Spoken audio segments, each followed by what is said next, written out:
Iraqi government forces have entered central Kirkuk after taking key installations outside the disputed city from Kurdish fighters. Thousands of people fled the city ahead of the Iraqi advance. The Iraqi military moved into Kirkuk 3 weeks after the Kurdistan region held a controversial independence referendum. They are aiming to retake areas under Kurdish control since Islamic State militants swept through the region. Residents of Kurdish-controlled areas, including Kirkuk, overwhelmingly backed secession from Iraq in a September 25 vote. While Kirkuk is outside Iraqi Kurdistan, people in the city were allowed to take part. Iraq's Prime Minister, Haider al-Abadi, had denounced the vote as unconstitutional. But the Kurdistan Regional Government, KRG, insisted it was legitimate. U.S. officials said they were engaged with all parties in Iraq to de-escalate tension, while President Donald Trump said they were not taking sides.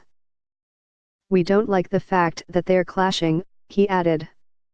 Mr. Abadi said in a statement on Monday that the operation in Kirkuk was necessary to protect the unity of the country, which was in danger of partition because of the referendum.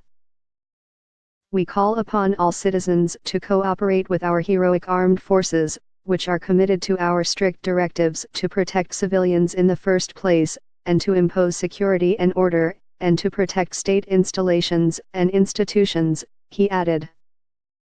On Monday, the Iraqi military said its units had taken control of the K1 military base, the Baba Gurgur oil and gas field, and a state-owned oil company's offices.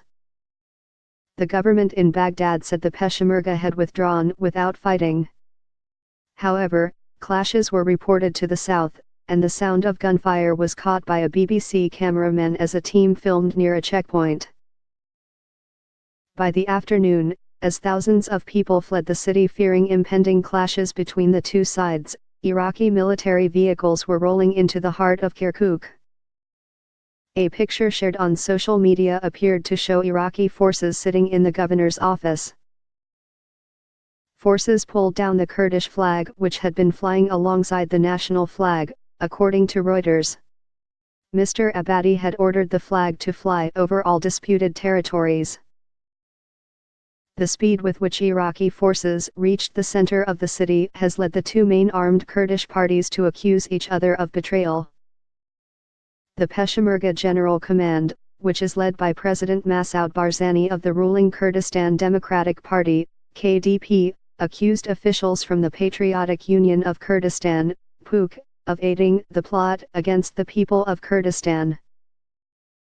The PUK denied being part of ordering any withdrawal, saying dozens of their fighters had been killed and hurt, but noted not even one KDP Peshmerga has been martyred as of yet in the fighting in Kirkuk. Meanwhile, Turkey, which fears Kurdish independence in Iraq could lead to similar calls from its own Kurdish minority, praised Baghdad, saying it was ready for any form of cooperation with the Iraqi government in order to end the PKK presence in Iraqi territory. The PKK, or Kurdistan Workers' Party, is a Turkish Kurdish rebel group which has been fighting for autonomy since the 1980s.